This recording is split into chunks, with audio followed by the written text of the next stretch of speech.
luz mejor. Bueno, esto que os hemos pasado es un pequeño reportaje que, vamos, que están en todos los... lo podéis encontrar en todos los sitios, así mejor, sí. Esto es lo que pasó después, ¿verdad? El adoctrinamiento...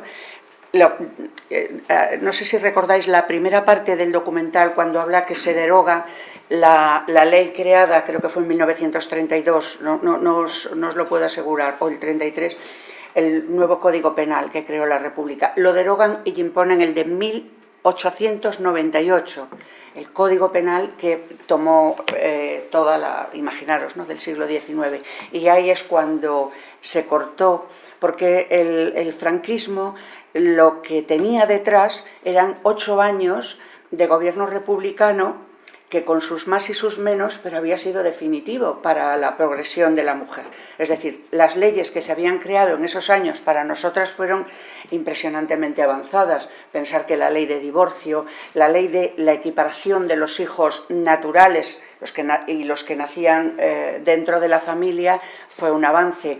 La protección a la mujer que se separaba o que se divorciaba, y todo eso, claro, fueron, de hecho, están las sin sombrero, toda la participación en Cataluña de las mujeres libres, el movimiento anarquista que crea varias revistas, incluso son realmente historias muy inocentes pero muy bonitas, muchas novelas, ese grupo de mujeres. Es decir, que la mujer dio un salto cualitativo de 1931 hasta el 39 que había que borrarlo. Digamos que esta es la parte del franquismo, esto fue la consecuencia. Y ahora os voy a contar un poco lo que pasó en el noviembre de 1938 en Cantabria. Y en esto sí que os quiero indicar que las fechas no están muy definidas, pero sí que se sabe que más o menos fue en ese mes de noviembre el fusilamiento de unas cuantas mujeres. Porque cuando estamos hablando de la represión del franquismo, cierto es que fusilaron menos mujeres que hombres, pero por pura lógica, menos mujeres se significaron políticamente. Pero para las pocas que hubo significativas, sí que se fusilaron muchas. Y aquí en Cantabria, desde luego, hubo un número grande de mujeres, y os voy a ir contando un poco lo que ocurrió. Claro, no, vivirlo, esto sí lo hemos vivido, pero lo que voy a contar ahora, pues conviene recordarlo porque esto no. El 17 de noviembre, como decían ellos, el segundo año triunfal, que es un título pomposo, que recibían los años después de la contienda civil. En el cementerio de Ciriego, en ese día, el 17 de noviembre, están registradas 35 fusilados en el paredón de Ciriego. El grupo de presos que cada tarde sale, ya sabéis que salían de Corbán, sale un grupo de presos que cavan las fosas para que luego ya de madrugada lleguen los condenados. Ese día han tenido que cavar suficiente para que horas después se rellenen las fosas con los cuerpos inertes de los camaradas que cada noche caen bajo las balas del piquete de turno. Se cava profundo porque los muertos se entierran en capas para no malgastar terreno. Ya se sabe que los rojos no merecen consideración ni cuando están muertos. Esa noche hay un excedente y novedades. En los camiones que salen de la prisión provincial de Santander, que se ha convertido en la antesala de las ejecuciones, han salido varias mujeres. Quiero deciros, las prisiones de mujeres, fundamentalmente está la del Ramón Pelayo, esa era la cárcel de mujeres, pero todo el mundo entraba en capilla en la provincial, todo el mundo que iba a ser fusilado en Santander, entraban en capilla en la provincial. Han salido varias mujeres para ser residentes de honor de la tierra recién removida de Ciriego. Cargan los camiones con prisa porque son muchos los reos y hay que hacer por lo menos 2 viajes. Amparados en la madrugada del miércoles 17 de noviembre, salen en dirección a Ciriego, lleno total, los camiones de la muerte. Vuelven siempre vacíos. El silencio a veces se quebranta con algún juramento, algún culatazo de los guardias que embisten a los reos apremiándolos a darse prisa. También se da algún empujón al que se rezaga, siempre vigilando que ninguno salte, y si lo hace, andan presto el fusil para ser descargado sobre el desgraciado que intenta huir. Algunos van en silencio, como si la cercanía de la nada les impusiera un respeto inmerecido. Otros lloran, suplican una piedad tan remota como la historia y la libertad que quisieron compartir. El hambre ha debilitado los cuerpos y las humillaciones recibidas en los meses de detención y juicio ya los han quebrado bastantes. A la mayoría el orgullo de ser republicanos, socialistas, anarquistas, comunistas o nada, porque a veces no eran nada políticamente.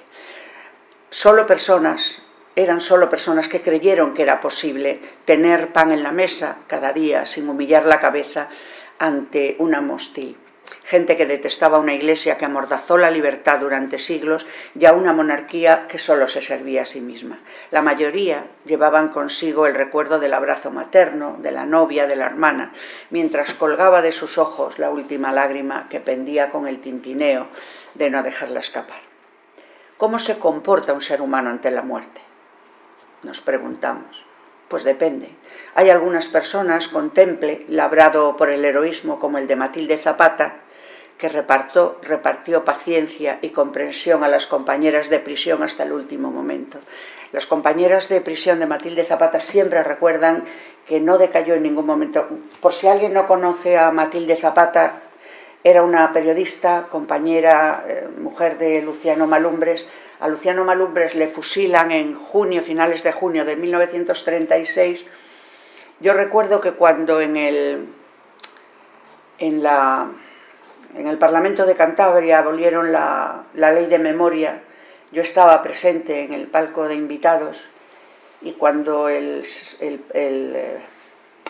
Íñigo Fernández, no se me olvida su nombre, ni su cara, ni su voz, hablaba del terror rojo, yo recuerdo que me levanté como con un resorte y le dije, sí, el terror rojo que, por ejemplo, asesinó a Luciano Malumbres. Porque el franquismo habló del terror rojo mucho, y no lo niego, claro que existió, y se hicieron cosas muy feas, por supuesto que sí. Nadie las niega y todas las personas bien nacidas las lloramos. Pero los falangistas campaban por la ciudad y por la provincia. Y uno de los que cayó pues fue Luciano Malumbres, que dirigía el periódico La Región. Yo tengo aquí el libro, un extracto, que este libro algún día se reeditará porque es maravilloso, y son extractos de los artículos que escribió Matilde Zapata. Luego, si queréis, al final os leo, por ejemplo, uno que escribió, un artículo que escribió sobre la prostitución, y os va a parecer que acaba de ser escrito hace un rato por una feminista de ahora, porque ya estaba hablando de la prostitución y de los condicionantes que llevan a la mujer a ser prostituida de una forma completamente moderna. Esta era Matilde Zapata. Entonces, sí que en la prisión la raparon, la humillaron. Hay quien dice que fue torturada. Ella intentó escapar y a la altura de Gijón la volvió a apresar en el barco que iba el crucero Canarias, que hemos tenido el cañón hasta hace unos años expuesto en el Sardinero. Pues el crucero Canarias los recogió, la llevó primero a Ferrol y luego la llevaron a Gijón. Se dice, pero no es seguro, que fue torturada. Gente que estaba en los calabozos cercanos a ella confirman que sí que la oyeron gritar mucho por las torturas. También se ha dicho que en un momento como suma humillación, porque era muy querida, Matilde Zapata era muy, muy, muy querida, igual que Luciano Malumbres. El entierro de Luciano Malumbres movilizó del orden de 50.000 personas en Santander, que en esa época eran muchas personas, eran muy queridos. A ella la desnudan en la cárcel y ponen una hilera de milicianos y de presos políticos para que ella pase por el medio. Cuenta la leyenda, porque esto tampoco está totalmente confirmado, que absolutamente todos los presos políticos bajaron la cabeza y cerraron sus ojos como señal de respeto a una mujer que la estaban humillando. Esta mujer tenía un valor tremendo, está en el escaparate, la he puesto en el escaparate, y para mí es uno de mis referentes más totales. ¿Era joven? Sí, la fusilaron con 38 años. Era muy jovencica. Su marido, Luciano Malumbres, era bastante mayor que ella, pero fue de las jóvenes. Y eso ahora os voy a contar un poco otra más joven que fusilaron. Entonces, Matilde ya tenía una cultura política muy amplia, había vivido el crimen de su marido, en fin. Entonces ella sí que cuentan, eso lo dicen todos los que estuvieron con ella, que se enfrentó con un valor tremendo a la muerte. Es más, le pide a su cuñada que cuando la llevan a Ciriego, que la traigas un abrigo, el mejor, el de los domingos, ¿no?, el que se ponía, y sobre todo un sombrero, porque la habían rapado en la prisión, y entonces ella quería ir, enfrentarse a la muerte bien vestida y tapado su cráneo pelado, ¿no? Bien, pero había otra forma de enfrentarse a la muerte. Manolita Pescador Santiago, hermosa, tenéis la foto de ella abajo, que luego, si queréis, os la enseño, pero vamos, es inconfundible, si la habéis visto. Era guapísima. Mi padre la llegó a conocer porque era del mismo pueblo y yo de niña oí hablar mucho de ella. Era alta, medía unos 74, esbelta, con cuerpo escultural y 19 años. Cuando Manolita la suben al camión que la llevará ante el piquete, no va callada, ni erguida, ni orgullosa.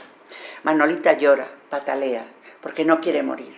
Manolita no quiere morir porque no lo merece. Desde luego que nadie merece morir a manos de otro nunca.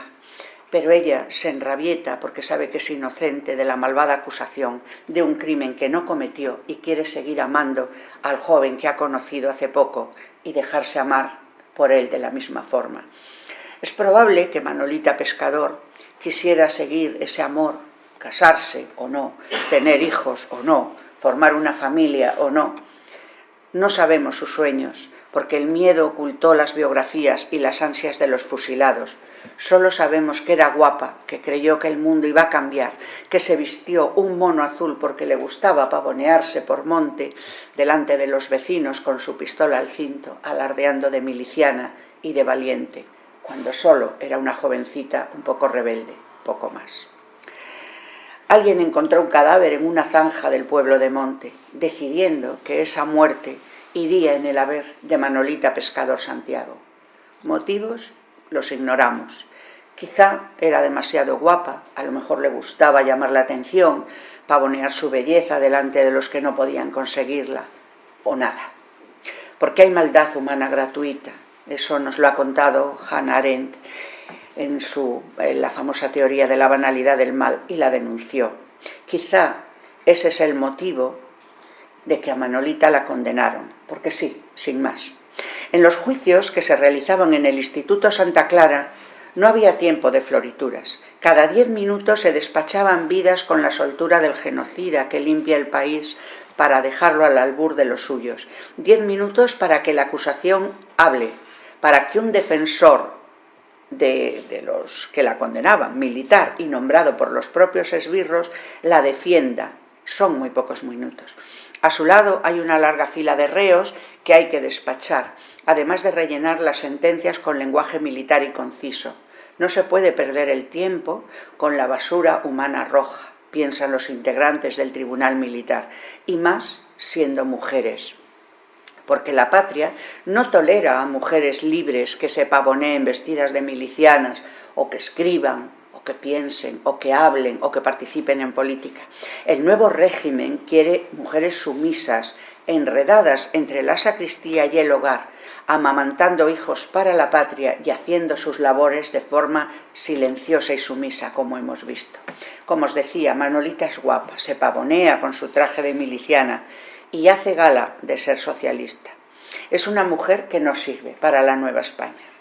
Se despacha la pena de muerte, como la de otras mujeres que tendrán el privilegio de caer abatidas esa madrugada de Ciriego, alimentando la tierra donde serán tapadas con una leve capa para que en la madrugada siguiente caigan nuevos cuerpos hasta rellenar la fosa y taparla. Entre medias se tira cal viva para que los cuerpos no molesten demasiado. Cuando llueve, la sangre de los cadáveres, que todavía humea, rezuman y traspasa la barrera que conforma la cal, formándose un charco rojizo que la cuadrilla que llega por la tarde para acabar lo mira con el horror brotándole de los ojos. Esa sangre, piensan, cualquier día será la suya, Esa sangre es de compañeros y compañeras que han caído antes que ellos, la de cada uno de los que caerá en la fosa que hoy cavan para otros. Y Manolita no quiere morir, no está resignada ni quiere mostrar un aplomo falso. Llora, patalea, suplica, insulta y sigue llorando. Como uno de los jóvenes que la acompañan y que formará el piquete de ejecución, porque él se ha enamorado de ella. Se han enamorado en un tiempo en que el amor es un lujo inaccesible y muy caro. No se puede uno enamorar de una roja condenada a muerte, por guapa que sea. Le habrán repetido los compañeros enterados de ese sinsentido, pero ellos se han enamorado y llevan en su corazón el empuje de un amor desesperado. A eso se debe que Manolita no quiera morir, y por más cosas, claro. El joven del piquete no atina a apuntar su fusil mientras contempla a la joven que tiene ante sí y no para de llorar mientras apunta. Ella sigue llorando también, quiere vivir, amar, tener hijos o no, casarse o no. Quiere morirse de vieja después de vivir mucho, cuando su hermoso cuerpo esté ajado y su cara la cincelen los años. Ambos se debieron de mirar por última vez, dibujando el contorno del pecho de Manolita para disparar atinado bien, y ella bajo lágrimas de rabia. La madrugada del 17 de noviembre del segundo año triunfal de 1937, en Ciriego sonaron varias descargas de naranjeros, porque había mucho trabajo, nada menos que 35 condenados, entre ellos las mujeres que citaremos luego. Cuando Manolita cayó a la zanja que habían abierto horas antes los presos de Corbán, aún le quedaban lágrimas en la cara, porque ella, como os decía, no quería morir, pero ya había muerto. En la de su novio se cuajó una rabia muy sorda que al poco germinó en locura. Me contaron las gentes que vivieron los hechos que el guardia jamás se repuso de aquel amor, de aquella muerte que tuvo que ejecutar porque se debía a las órdenes que gente sin alma le dieron. Dicen que se volvió loco. Yo no he podido confirmarlo porque el silencio ha sido una losa que cerró las bocas de quienes lo podían contar. Lo que sí he sabido es el nombre de las mujeres y de los hombres que fueron cayendo bajo las balas de la gente que cumplía órdenes y con su deber de limpiar España. Eso es lo que decían. En el cementerio de Ciriego se supone que fueron fusiladas 60 mujeres, entre las alrededor de 1.300 personas fusiladas sin juicio justo, sin defensa y sin piedad. Este es el nombre de las que cayeron alrededor del 17 de noviembre de 1937. Guadalupe Fernández Pérez, 29 años, conocida popularmente como la Pasionaria de los Corrales. Pilar Benito, 21 años, de Aguilar de Campoo.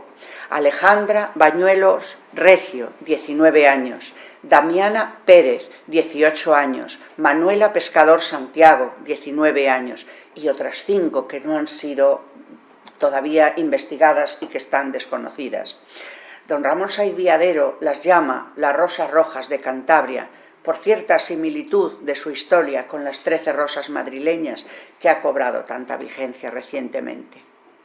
Las víctimas de algunos de los fusilamientos de los años 1937 y 38 fueron muchachas de gran juventud, en su mayor parte pertenecientes a partidos de izquierda, en Cantabria.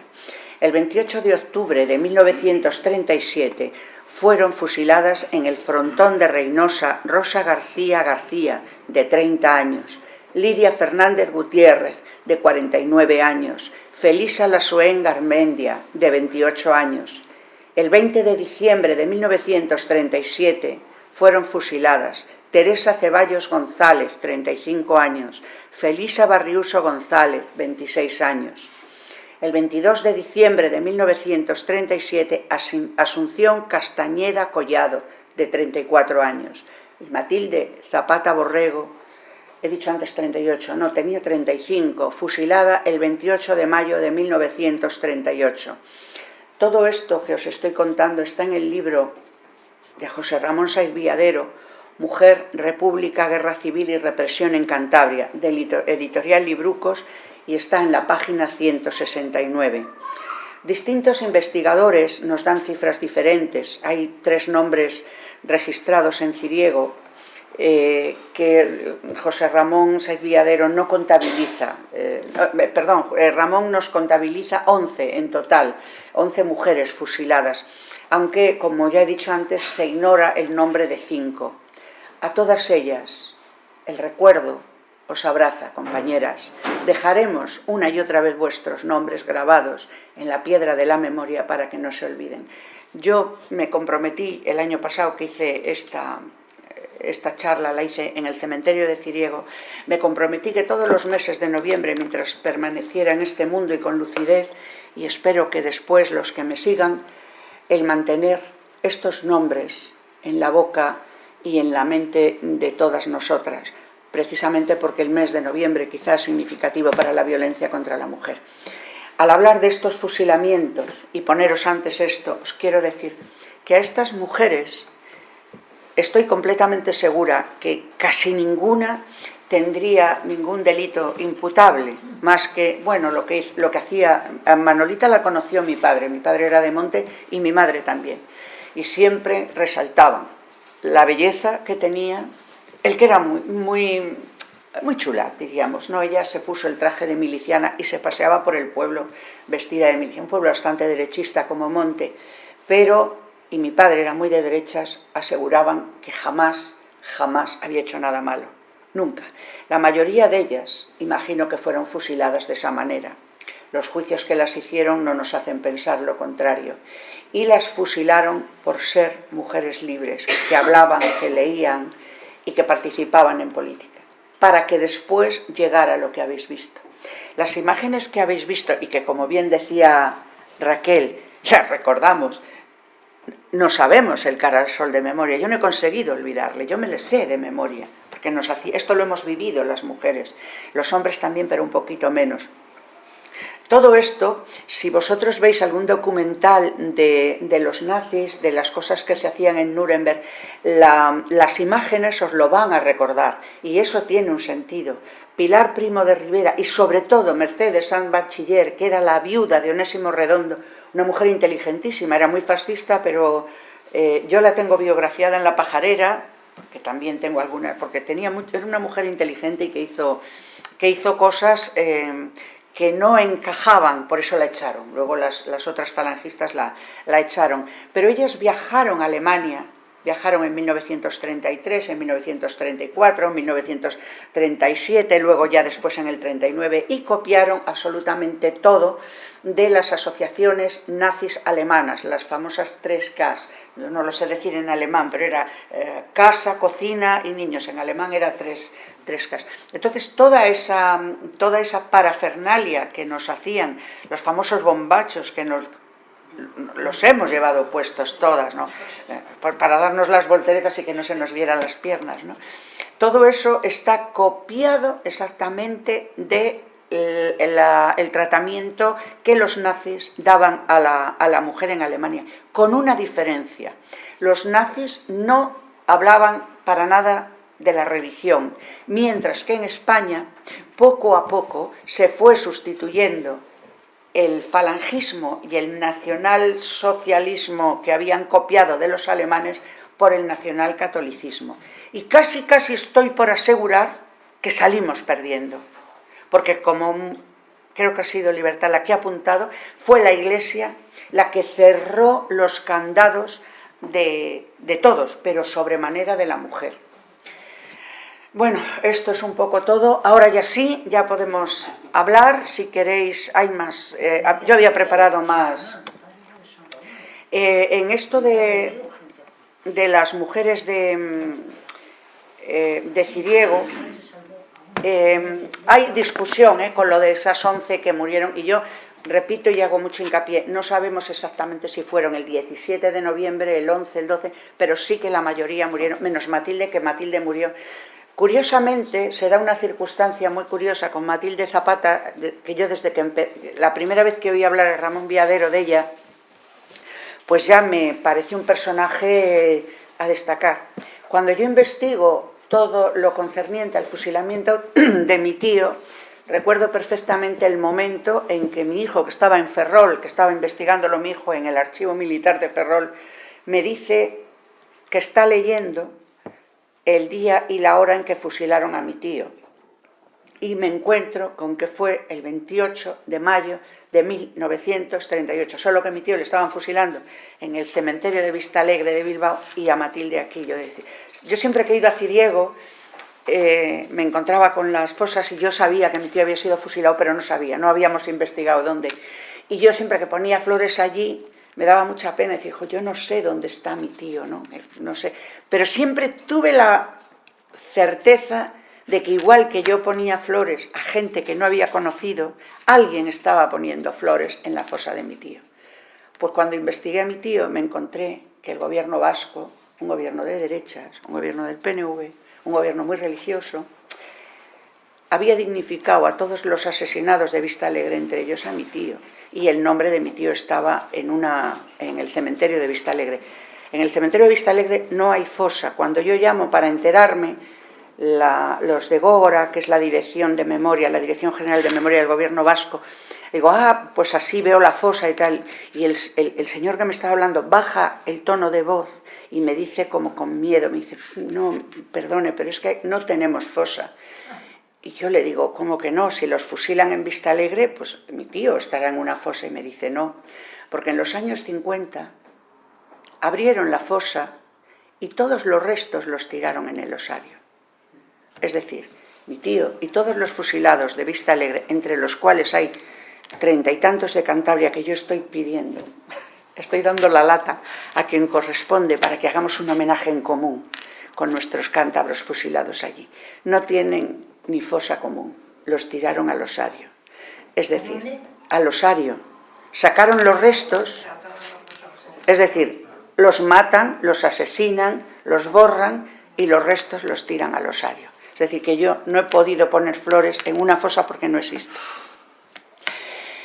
Y bueno, eso es un poco todo y ya abierta a todo lo que queráis contar, preguntar o lo que sea. Fijaros que Falange era un partido minoritario antes de la guerra, completamente minoritario, casi residual, igual que el Partido Comunista, porque esa cosa que, contra los comunistas, ¿qué comunistas? ¿Dónde estaban? Si es que eran residuales. En España estaba Izquierda Republicana, estaba el PSOE y estaba la CNT. Y luego los partidos de derechas. La Falange se crea en 1934, pero no tiene mucha solvencia. Así como la CEDA sí que tenía mucha militancia. Había muy poca militancia. Inmediatamente después de que se acaba la guerra, las cifras las tengo en los artículos de la página esta. La cosa se dispara. Habéis oído 600.000 de la sección femenina, pero yo no lo sé. Eso no lo conocemos, no se ha podido investigar. Pero ¿cuántas de ellas estaban por voluntad propia o estaban porque tenían un hermano, un padre, un novio fusilado, encarcelado, y la forma de sobrevivir era levantar el brazo y cantar el cara al sol? Imagino que las de mi edad, formación espíritu nacional, lo hemos estudiado. Yo, como no lo quería estudiar, no por nada, yo no estaba politizada entonces, pero me parecía un rollo como las tres Marías, labor, gimnasia y formación espíritu nacional. Yo recuerdo haber dibujado el yugo, las flechas, viva José Antonio, viva Franco, arriba España, viva la Falange. Nos pasaban unas hojas así de examen. Entonces yo dibujaba todo eso y a mí me calificaban con un 8. Yo no había estudiado formación espíritu nacional. El adoctrinamiento fue brutal. Entonces yo me imagino que esas caras que ha reseñado, y muy claramente además, yo me pregunto cuántas, si antes de la guerra, durante la guerra, incluso en las zonas donde no hubo guerra, en las zonas donde triunfó el golpe al principio, había tan poca militancia de Falange y tan pocas... Ojo, que las militantes de Falange mujeres fueron quintacolumnistas en Madrid, una labor tremenda de espías, porque las mujeres, es que además es muy curioso, porque en la sección femenina el porcentaje tampoco está investigado, pero era una de las bromas que se decían los falangistas, que la mayoría eran lesbianas. Sí, y además eran muy masculinas las profesoras de gimnasia y las que nos daban, eran verdaderamente muy masculinas, pero es que era el escape, porque, claro, en la sección, lo que decía una señora ahí, viajábamos, estábamos juntas, hacíamos deporte. ¿Cuál era la otra disyuntiva? Casa, coser, iglesia. Y casarte muy pronto.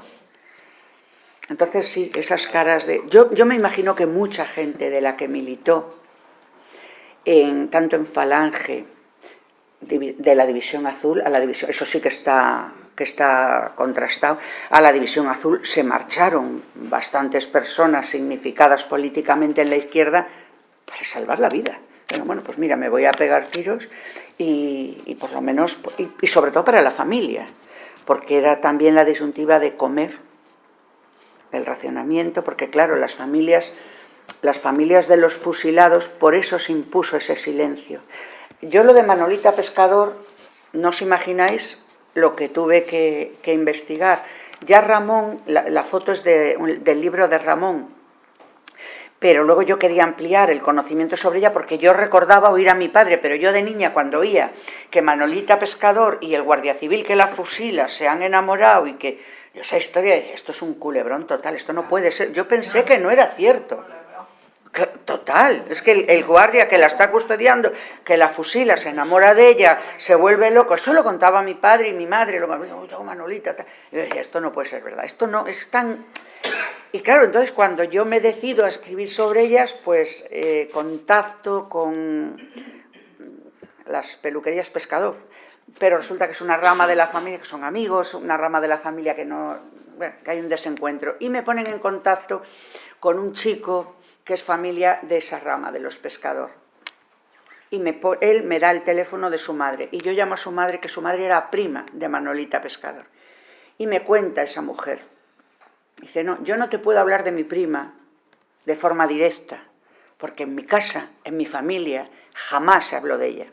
Dice, pero yo cuando era joven y tenía los niños pequeños, vivía en Maliaño, y estoy un día en el parque con los niños jugando, una señora muy mayor ya, estoy jugando en el parque con los niños, o sea, jugando los niños y yo sentada en un banco, lo que hacemos cuando tenemos hijos, ¿no? Dice, y se sienta una señora a mi lado y me dice, tú te apellidas Pescador, ¿verdad? Y dice ella, sí. Y la empieza a contar que ha estado en la cárcel con su prima, con Manolita. Ella no sabía nada por su familia.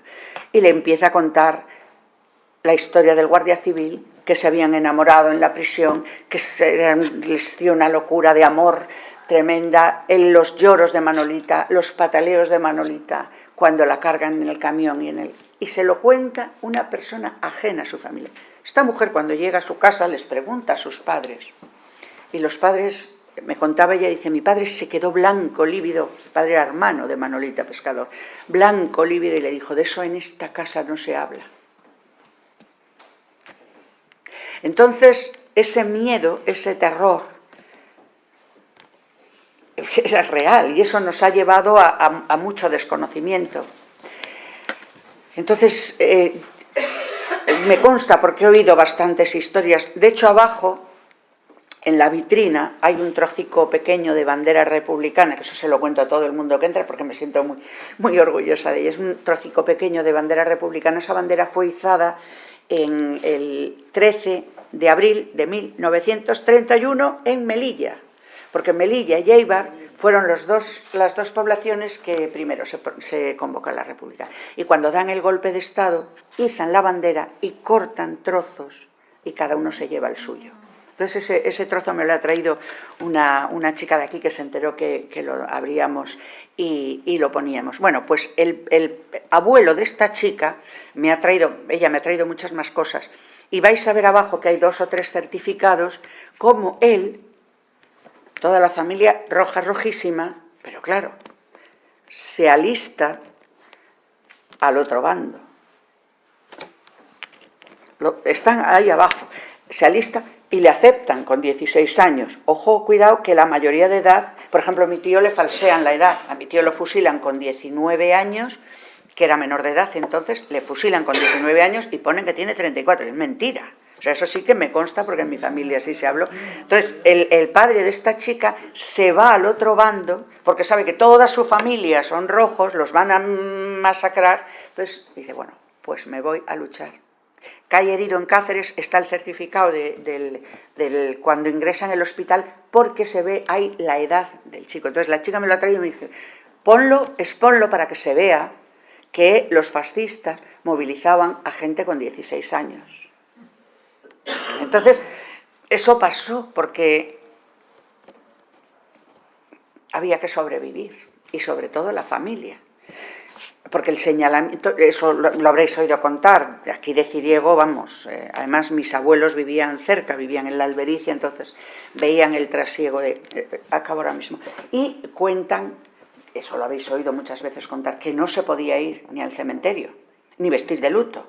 Iban, lo que más hacían era coger flores y los tiraban por el muro para adentro. Porque claro, exacto, venía el guardia civil y automáticamente te decía, ¿qué quieres? ¿Estar con él?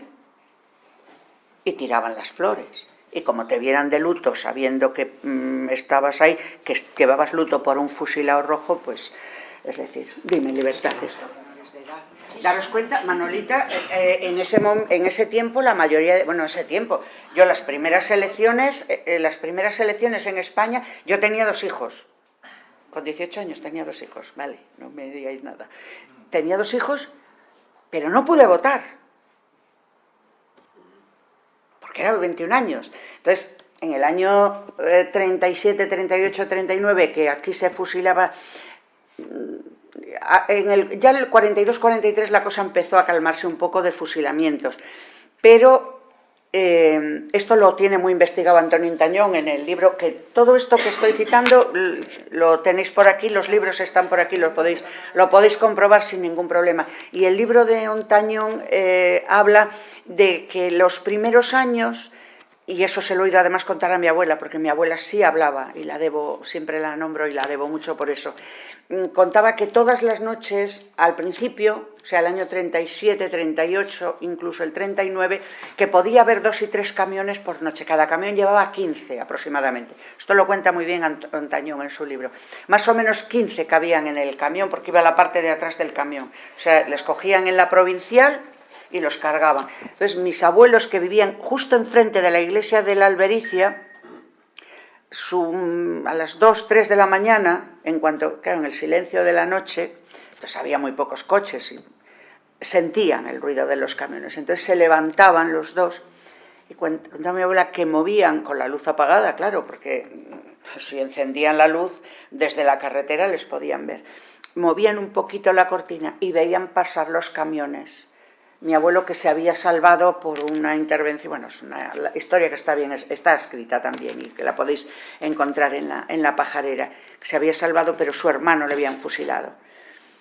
Entonces, contaba mi abuela, cómo veían, y podía haber 2, 3 y hasta 4 camiones diarios. Luego ya pasaron a menos, y en los años 40 y tantos ya había días que no había fusilamientos, pero Ciriego es una fosa grande. Las hay mucho más grandes, la de Paterna, hay muchas, hay más. Sí, Sevilla, sí. También, bueno, en Badajoz lo de la Plaza de Toros. Y ojo, cuidado, ni Sevilla ni Badajoz estuvieron en guerra, ahí sí que no hubo terror rojo, como decía Íñigo, porque ahí la guerra... Exactamente. Exactamente. No sé, os invito a que busquéis en la pajarera la historia de Carlos Arias Navarro, porque la he hecho hace poco, el carnicerito de Málaga. Y no le llamaban carnicerito por ser bajo, que lo era. No, le llamaban, brutal. Él decía sobre las 12 o así, cuando ya tenía hambre y ya quedaban muchos presos porque fue fiscal en Málaga. Entonces se levantaba y decía, es tarde, no me da tiempo, venga, todos condenados a muerte, vámonos a comer. Y el fiscal que hubo en Santander, le tenéis también biografías, no me acuerdo ahora mismo del nombre, pero lo puedo buscar, está el fiscal de Santander, una joyica, porque como Santander fue de las primeras zonas o sea, pensar que la guerra duró hasta el 39, pero nosotros el 26 de agosto del 37 se nos acabó. Entonces fue de los primeros sitios donde hicieron consejos de guerra. La mayoría de ellos fueron en Santa Clara. Se hicieron en el Instituto Manzanedo también muchos. Allí juzgaron a mi tío. Mi tío estuvo en el Dueso y le juzgaron en el Manzanedo. Pero la mayoría de los de aquí se hicieron en el Santa Clara. ¿Te acuerdas? Estuvimos en una visita del Santa Clara y un profesor de historia, un catedrático de historia del Santa Clara, me dejó absolutamente envergonzada, además me noqueó, porque es que ni le tenía que haber, luego lo pensaba, pero no. Me negó, me dijo, ¿y usted cómo sabe que eran aquí los juicios? Y le digo, pues no sé. Luego, por mediación de una amiga mía que es profesora, me pedía a mí los libros, no me da la gana de dejárselos. Digo, vete a la biblioteca, que los busque o que los compre, que es lo que hacemos cuando estamos interesados. Pero en público, delante de toda la gente, esto ha sido hace 2 años, ¿no, Fernando? Sí. Cuando lo dijo 2 años, 2 años, por ahí. Y negó que en el Santa Clara, en el Salón de Actos del Santa Clara, que si veis ese Salón de Actos, sí, ¿no? O sea, es que impone. Es que impone. Y tú perfectamente entras allí y empiezas a ver los entorchados de los militares juzgando. O sea, es un sitio que tal. Pues el fiscal además aplicó la ley retroactivamente. O sea, leyes que no existían, pero que entran en vigor en ese momento. Y bueno, él fue el primero, pero luego se extendió. Es decir, juzgaban a la gente con las leyes del presente, del año 37, 38, tal, pero sobre los supuestos delitos que habían cometido en pasado. Y ese fue el fiscal de aquí de Santander, que además fue pionero y muy reconocido. Luego bueno, ¿cómo se llamaban los diputados de antes? Los de Franco eran... no recuerdo el nombre. Bueno, ya, eso sí que es... ¿Cómo se llamaban los no sé qué de las Cortes? Los... Procuradores en Cortes. Vale, pues él fue procurador y murió en la cama tranquilamente. Como María Topete, que también está biografiada, os remito a ella, por favor. Veréis qué joya, qué perla, como dice Rosalía ahora. María Topete se muere con 103 años en su cama y felizmente. Y fue la directora de la prisión de Ventas. Quienes sois o habéis leído algo de Almudena Grandes, Las 3 bodas de Manolita, y ahí habla de María Topete. María Topete es, o sea, la joya de la corona, y también murió en la cama como... Sobre la influencia sobre la educación de la Espera un segundo. Yo creo que la primera generación, es decir, la de nuestros padres, probablemente el falangismo les marcó mucho, pero pensad una cosa, que cuando la Segunda Guerra Mundial... Más que marcarles, yo creo que les dio una miseria de que no podían hablar. Claro, pero ya verás... Había que hablar bajo para que no oyera el vecino. Sí, pero eso era común en las dos. Pero pensar que ya en el año 44, porque eso sí hay que concederle, Franco era listo, era zorro, es decir... muy poco, porque todo lo que se ha dicho que era buen estratega, mentira, nada, los investigadores. Está el libro que está también por ahí de Franco, de Julián Casanova, que le describe perfectamente y muy documentado. Es decir, no era un hombre, no tenía valor militar ni nada, era un... Lo que pasa, sí, y luego era un sanguinario. Entonces, era sanguinario con los demás, no con él. Entonces, pero tampoco era un gran estratega. Pero sí era listo, ya en el año 44, porque esto que hemos visto de la falange con el brazo en alto, todo eso es igual que los nazis. Es que si os pongo los mismos gestos, pero en el año 44, él se da cuenta y dice, están perdiendo la guerra. Entonces, y ya en el 45, cuando se pierde la Segunda Guerra Mundial, él absolutamente borra la esvástica, porque la esvástica estaba en todos los sitios.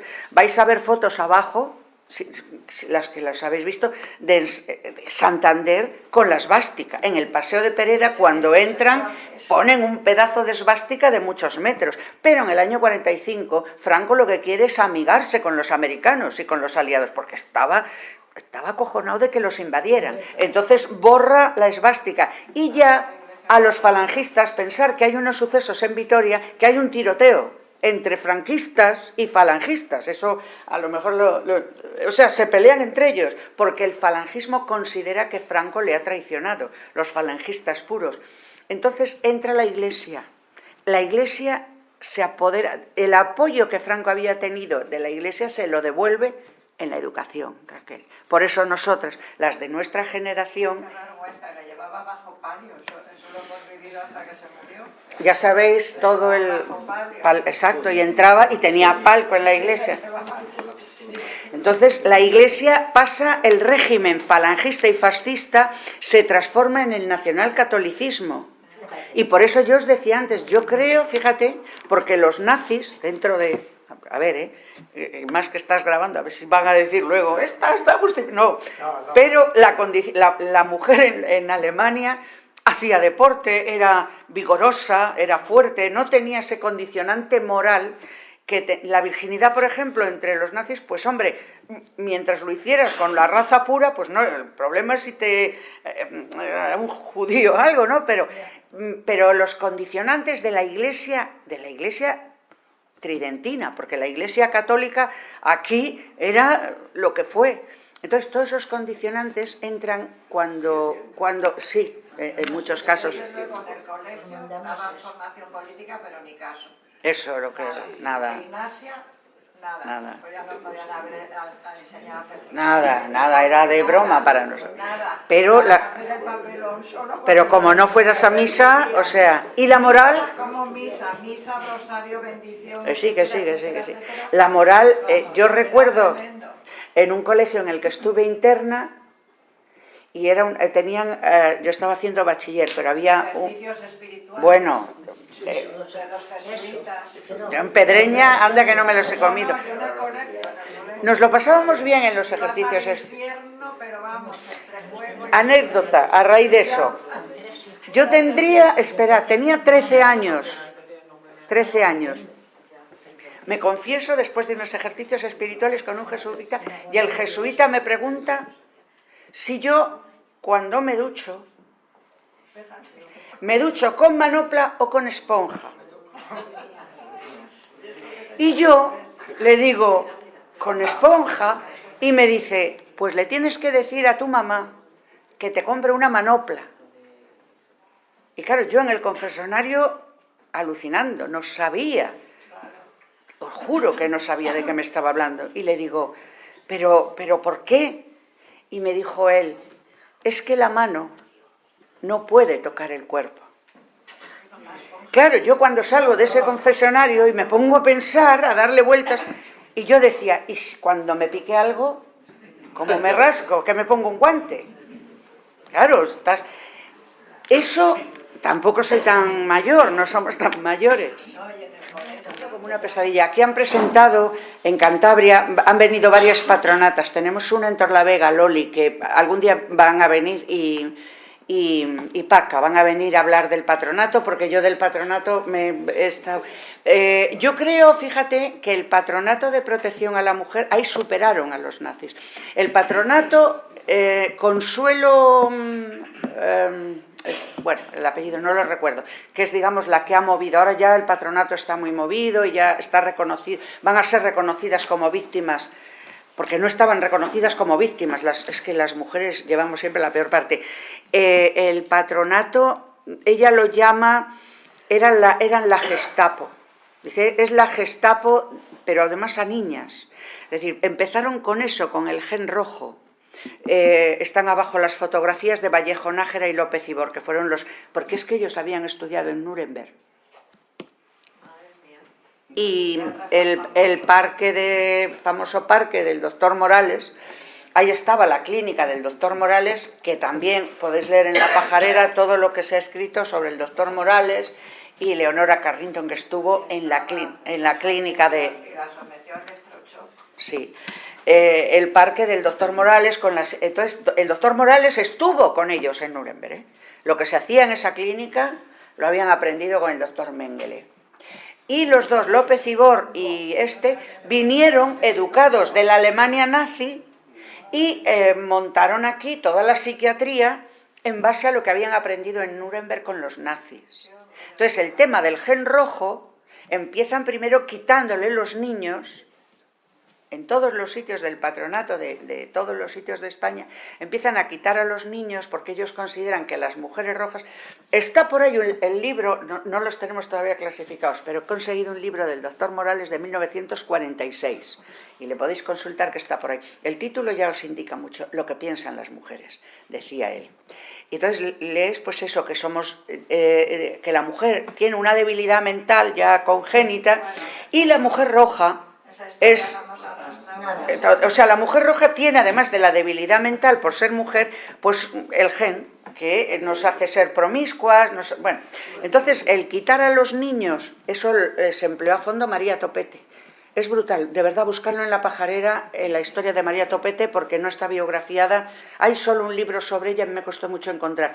María separaba a las presas de ventas, ni tan siquiera del patronato, a las presas, porque era directora de la cárcel de mujeres, y ya luego ella montó otra cárcel, porque estaba muy bien relacionada, y la dejaron hacer a ella, o sea, organizar la cárcel de San Isidro.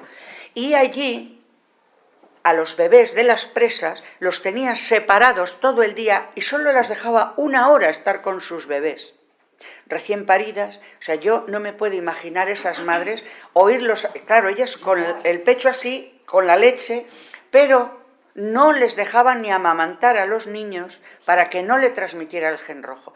Y las separaba y les dejaba estar solo 1 hora con sus bebés. Bebés que murieron. Yo recuerdo, hay una película que algún día la pasaremos, donde en una cárcel de vasca en Bilbao, en un pueblo, una cárcel muy famosa. Saturrarán. Exacto, Saturrarán. Una mujer de allí cuenta que su bebé se la muere. Y le ponen tal, y la monja que cuidaba en la cárcel le dice: es un ángel y está volando al cielo, tienes que sentirte feliz porque es un ángel que está subiendo al cielo. Y lo que ella contesta a la monja os lo podéis imaginar. Es decir, que esa ideología que dices la cogieron, pero yo creo que la superaron. ¿Y cuánto tiempo duró esa situación? Del patronato, eso... 85, y se descubre... No digo lo de quitar los niños. Perdona, hasta en los 90... Es que empieza siendo... ¿A quién se lo quitaban? ¿A las presas o cómo era? Escucha, Raquel, empiezan con el gen rojo, robando niños, o sea, quitando niños por el tema del gen rojo. Pero luego se dan cuenta que es un negocio. Fijaros bien, hace unos... Mira, yo he hecho pediatría, trabajo en cruces, yo jamás he visto que hayan llevado a sus allí. No, es que lo hacían bien. No sé el tiempo que ha durado eso. No, muchos años, seguro que muchos. Exactamente, hay casos de finales. Perdonad un momentito, que os... Sí, es un momento. Sí, Raquel, no hagamos, Raquel, una cosa os pido por favor, que nuestros casos particulares no son generales.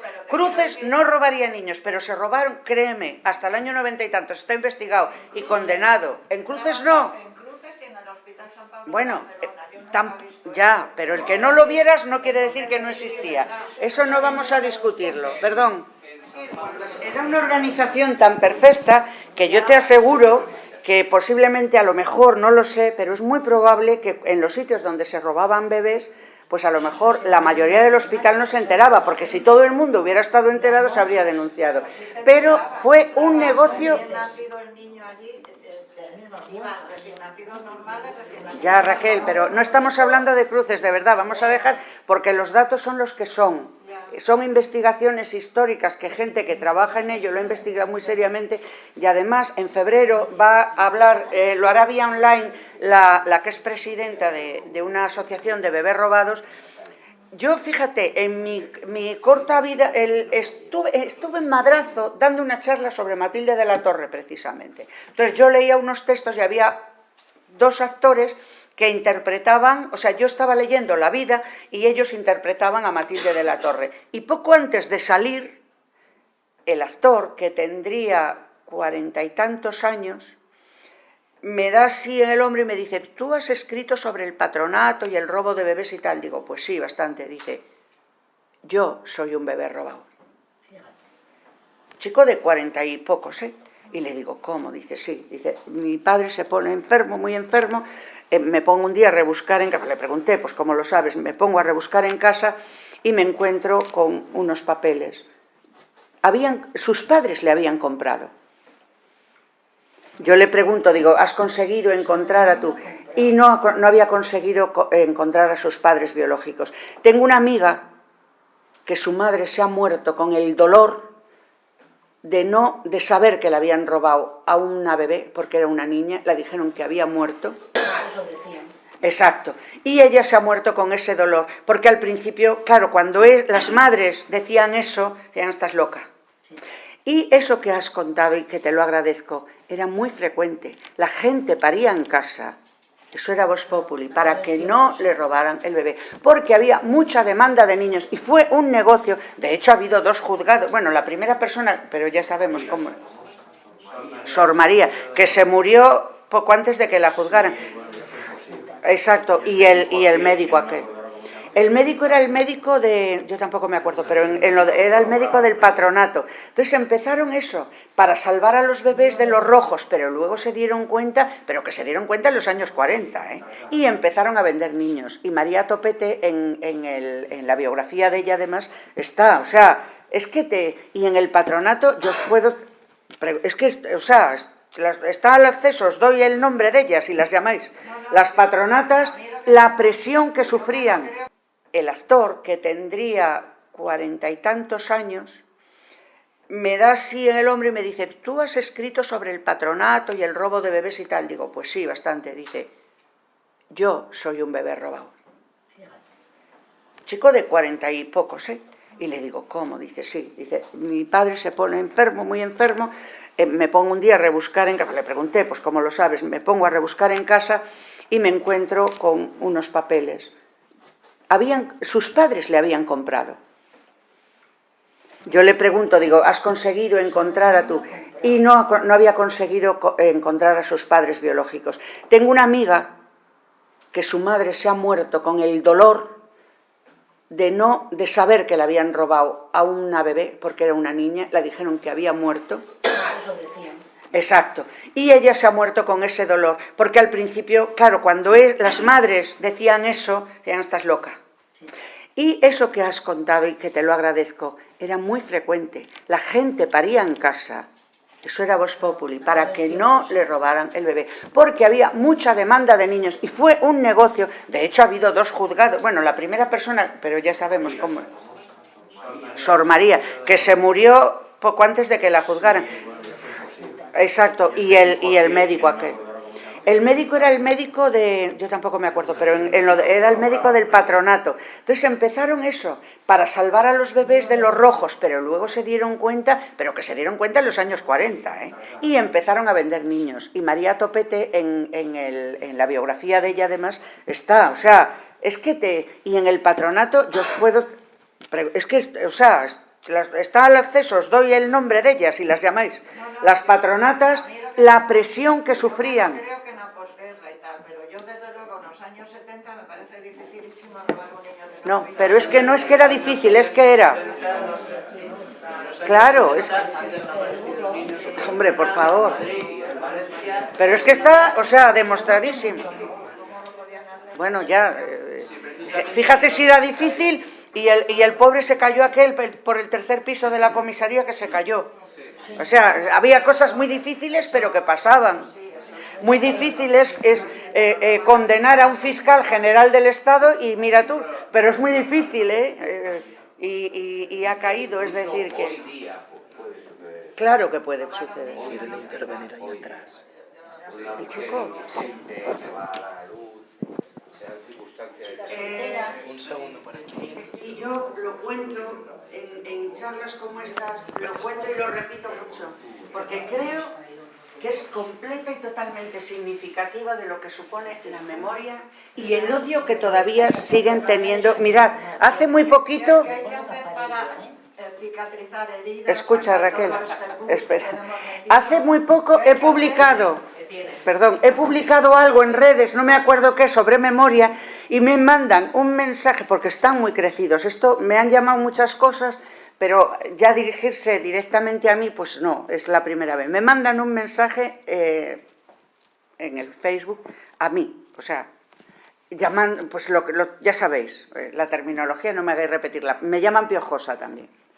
Los rojos, piojos y tal. Bueno, y me dicen, lo que os jode ¿Qué nivel? es que sois los, ¿cómo me dijo? Sois habéis quedado los segundos. Subcampeones. Es decir, y esto me lo han dicho la semana pasada con vamos a por ti, te vamos a tal, te vamos a cual. Es decir, están hablando del año 2008, 2009 y 2010.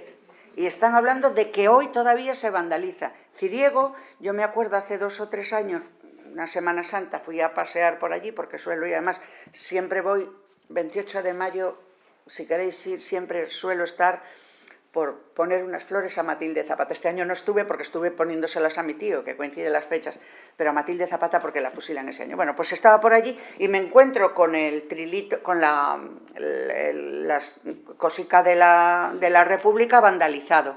Y además se notaba que habían dado martillazos.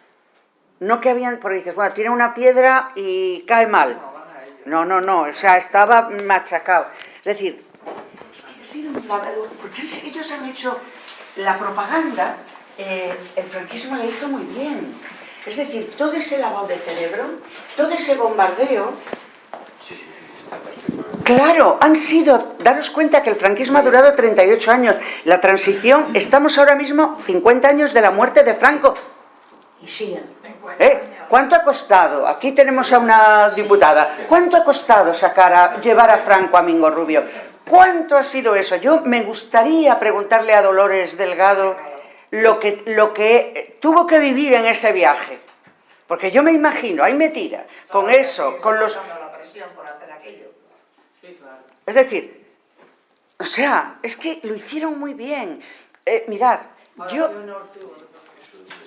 3 hijos. No, los Cortezón, no eran los Grillos, los Cortezón, se me cruzan los cables ya. A los Cortezón, que se han hecho ahora famosos porque acaban de revertir. La madre de los Cortezón, a esa mujer, me contaban sus nietas, la tiraban los calderos, los cortaban el cable de la luz, los vecinos de Astillero. Eugenio Nava Villar. Cortaban, bueno, todo. Y un día, uno de los hijos, porque eran 7 u 8 los Cortezón, y uno de los hijos, ya pues serían los años 50 a lo mejor, llega a casa del trabajo y ve a la madre hablando con una de las vecinas que la tiraba los calderos de agua cuando esa pobre mujer iba a la fuente del pueblo con los calderucos de agua para subir a su casa. La ve y creo que el hijo monta en cólera. Le dice, ¿cómo hablas con ellos? Me lo contaban las nietas. Y esa mujer le dijo, pues sí que hablo con ellos, claro que hablo con ellos. Y yo los daba, yo les daba. Decía, no te pongas así. Es que somos mejores que ellos. Somos mucho mejores que ellos. Por eso, han ganado la guerra, la ganaron. Pero lo que no pueden evitar es que y que hay una historia que cuenta que había unas leyes que se hicieron, que en los años 70 las democracias europeas copiaron y miraron mucho la ley de aborto que había hecho Federica Monseni para tomar ejemplos. Si yo os leo aquí, que tengo este libro, de verdad es una joya, hay un artículo de Matilde Zapata hablando de la prostitución y del abolicionismo de la prostitución. A mí, yo lo leí y se me desencajaba la boca, por no hablar de Matilde de la Torre. A ver si la conseguimos traer. Por no hablar del doctor Madrazo. Del doctor Madrazo. El doctor Madrazo, una notabilidad. Ganaron la guerra por lo que les dijo Unamuno. Venceréis, pero no convenceréis. La razón está de este lado. No. No era de derechas. Yo es que soy muy enamorada. Sí, vale. Pero es que sí, él tuvo sus cosillas. Pero bueno. No, pero Sí, apoyó y hasta les dio. Que era una limpieza de la Sí, y quería, bueno, porque él era un hombre muy. Y hacer de eso todo lo contrario. O sea, Sí, que perdón, contrario. que ha pedido la palabra. A ver, izquierda republicana, pero un partido de burguesía media alta. Manuel Azaña no era de izquierdas, bueno, podría ser, pero no, es decir, era republicano, es decir, que no... Era fascista, vamos. No, estoy totalmente de acuerdo. De hecho, en la famosa plataforma que formamos en tiempos, hicimos una especie de dictado de palabras. Yo, por ejemplo, cuando oigo hablar del bando nacional me pongo enferma. No, es que ¿qué pasa? Que mi tío el fusilado no tenía la nacionalidad española, es decir, los rojos no eran nacionales. Vamos a llamar las cosas por su nombre, bando fascista, bando africanista. Claro, pero el hablar, eso es muy... ¿Y lo de guerra entre hermanos? No, fue un golpe de Estado que salió mal y que provocó una guerra, que fue la primera batalla de la Segunda Guerra Mundial. Y eso ahora mismo es que ya es inamovible, porque si las potencias democráticas hubieran hecho lo que hicieron a finales del año 39 con Hitler, lo hubieran hecho en el 36 con nosotros, en una entrevista de Federica Monseni que la hizo... esta periodista tan buena que está viva todavía, bueno, además está saliendo mucho últimamente. Federica, además... Rosa Montero. No, da igual, que es mi cabeza para los nombres. Federica se enfada. No, a la Pasionaria, la entrevista es a la Pasionaria. Más la sale, fíjate que tenía ya casi 90 años, pero la sale ese carácter de ella, dice: si nos hubieran apoyado, si Francia no hubiera cerrado la frontera sin Inglaterra fue terrible para nosotros. Matilde de la Torre tiene en Mares de Sombra, cuenta la historia de cuando el doctor Negrín, el presidente Negrín, otro que hay que reivindicar y mucho, va a la Sociedad de Naciones en Suiza, y ella cuenta cuando viene, cómo viene ese hombre deshecho y el discurso que ella transcribe, el discurso que ha dictado Negrín en la Sociedad de Naciones, y se te abren las carnes leyendo. En ese libro de Mares de Sombra, que cuenta esa lucha que tienen los negrinistas por decir, vamos a aguantar un poco más, que esto va... Entonces, esa frustración, los ingleses, los franceses cerrando la frontera... Fue la primera batalla de la Segunda Guerra Mundial, y eso lo entendieron muy bien los brigadistas y toda la gente. Acordaros de que vemos manifestaciones en Estados Unidos, en toda Europa. Salvemos a España, que estamos salvando del fascismo. ¿Y la división de la izquierda no influiría también en la pérdida de la guerra? Sí. Claro, es que es todo... Pero esa es otra historia. Ya. Claro, esa es otra historia. Ahí podemos hacer mucha autocrítica y ya nos metemos en otro melón que no. Claro, o sea, dices, joder, vaya república más comunista, éramos todos bolcheviques, eran todos bolcheviques, y ganan las derechas. Y luego se cuestiona que en el 36 ganan las izquierdas. Entonces, y no podemos negar que efectivamente... En el 31, según se convoca precisamente lo he compartido ayer, se queman iglesias, en 1931, efectivamente, sí, pero que eso viene de muy atrás. Es que el anticlericalismo español, y me vais a perdonar que lo diga así, es que se lo ha ganado la iglesia muy a pulso. Es que se lo han ganado muy... A ver, no, lejos de mí decir que no, entre otras cosas, y principalmente, casi diría... por el arte que tienen las iglesias, me parecía fatal que las quemaran, muy mal. Pero ojo, es que la memoria histórica, si tú te pones, ¿por qué hay tanta queja de la memoria? ¿A ti qué te importa la fosa? Si tú le preguntas a una persona de ultraderecha, ¿a ti qué coño te molesta que yo? Pues eso cuando me insultan y me dicen, digo, a ti, ¿de verdad que a ti te importa que yo le vaya a poner una flor a mi tío que le fusilan y luego le tiran al osario en el año? ¿De verdad te molesta tanto? Me llamas piojosa, me dices roja, tal, ¿te molesta? No les molesta eso.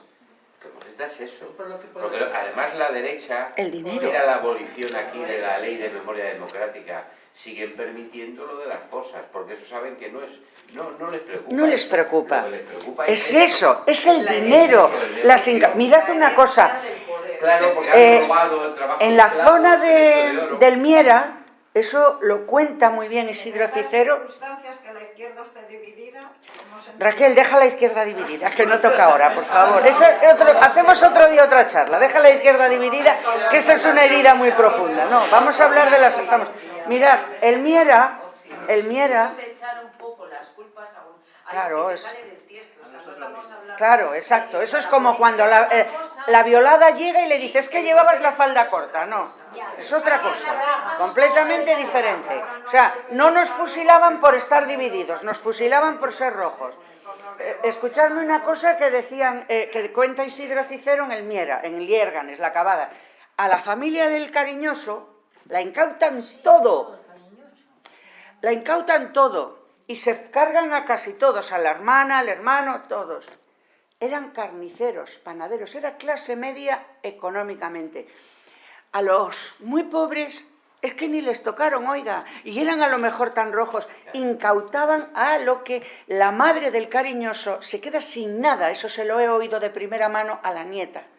A la hija del Cariñoso, una de las veces que ha venido a España, y estuve como 3 horas con ella, que mi abuela iba andando por el pueblo con ella, que era pequeña, que la había sacado porque la madre estaba aquí en las Oblatas, y a los 3 años se la llevó la abuela. No, a los 3 años no, cuando nació se la llevó la abuela. Y dice, contaba ella, decía, pasábamos a veces por un tendal y decía, mira, esa colcha era mía. Ese colchón que está en aquella ventana era mío. Es eso lo que no quieren que se sepa, porque los grandes apellidos, el IBEX 35, está forjado con dinero de lo que ella ha apuntado y de lo que tú has apuntado, trabajo esclavo. Han utilizado, tengo el listado que me lo dieron en una ocasión y lo tengo publicado en la página de las empresas del IBEX. Fijaros hasta qué punto, y eso era una de la CNT, que ya veis que la CNT es bien combativa, y me dijo, solo hemos podido publicar las empresas estatales porque no nos atrevemos a publicar el nombre de las empresas privadas que se aprovecharon del trabajo esclavo. Y me lo decía una CNTista. Mi tío estuvo en el Valle de los Caídos. Mira lo que dices de lo robado, Matilde de la Torre. A Matilde de la Torre. Hoy día en Cabezón hay Estuviste, personas, hay personas que no quieren, Noelia, él estuvo el día que di la charla. que no ¿Te acuerdas quieren cómo levantaba la mano la gente? Claro, no Matilde quieren. de la Torre, entran a su casa, hacen la queman los libros y arriba ponen el cuadro de ella. Pero todos los cuadros de María Blanchard están repartidos por Cabezón. El comedor, fui a dar una charla sobre Matilde y empezó la gente a levantar la mano. Yo dije, bueno, una señora me dice, ¿te acuerdas? Yo limpiaba ese comedor. Ese piano le quitaba yo el polvo que he estado sirviendo en la casa de quien entraba a robar. Ramón Villadero me dijo a mí, porque yo decía, Ramón, que no puede ser eso que me cuentes. Y me dice, vamos, te llevo a Cabezón y te voy señalando las casas, María, donde estaba repartido cuberterías de plata, porque era gente pudiente. Los cuadros de María Blanchard que tenían en casa. Es decir, ese es el problema. No, el dinero, lo de siempre. Las incautaciones de las casas, de los cuadros, el oro que había. Ese es el problema de la memoria histórica. Por eso echan tanta queja. Yo, vamos, tengo ese convencimiento. Por eso Al Partido Popular ya no le molaba levantar la mano. Porque es que además es que son... Yo ayer, por ejemplo, estuviste ayer en el Parlamento, imagino. A mí, te juro, me daba pena. Y de hecho lo he escrito en redes que me decían, joder, mira, que no lo digo con sarcasmo. Me daba pena de Feijóo. Claro, es que tiene enfrente...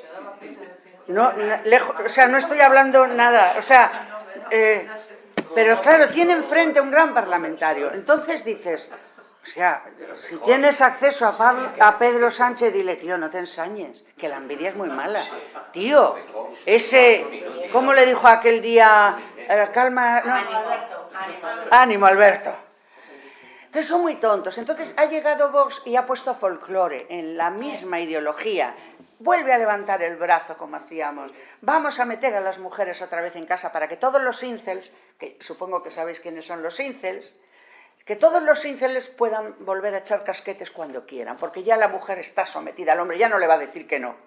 Entonces Vox ha llegado a esa ideología, pero ha hecho folclore, pero yo estoy convencida, porque ese día el Parlamento de Cantabria a mí me dejó herida. Escuché el discurso de Leticia y bueno, entraba dentro de su pauta, la que es la... No fue tan hiriente como fue Íñigo. Íñigo, o sea, nos puso... Nos encendió. Bueno, yo recuerdo, no se me olvidan los mofletes que tenía Carolina, que le gritó fascista desde arriba. Es decir, el Partido Popular es una ultraderecha educada. Y Vox han perdido. Sí, bueno, ya, pero ahora porque se trata de competir. Ahora están compitiendo. Pero Vox ha perdido ese decoro que tenía el PP de decir, la ley de concordia. ¿Qué coño concordia? ¿Cómo tiene tantos seguidores?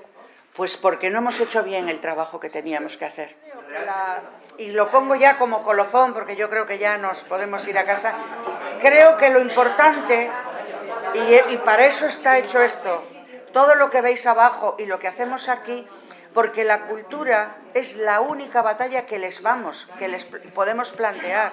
Yo, en los años 60, 70, la lucha armada se creía en ella. No, ya sabemos que no, ya sabemos en lo que deriva. La cultura, y yo creo que eso también lo decía Gramsci, ¿no? Que la cultura es el único arma, Haces así a Vox y salen corriendo, haces así con un libro y salen corriendo.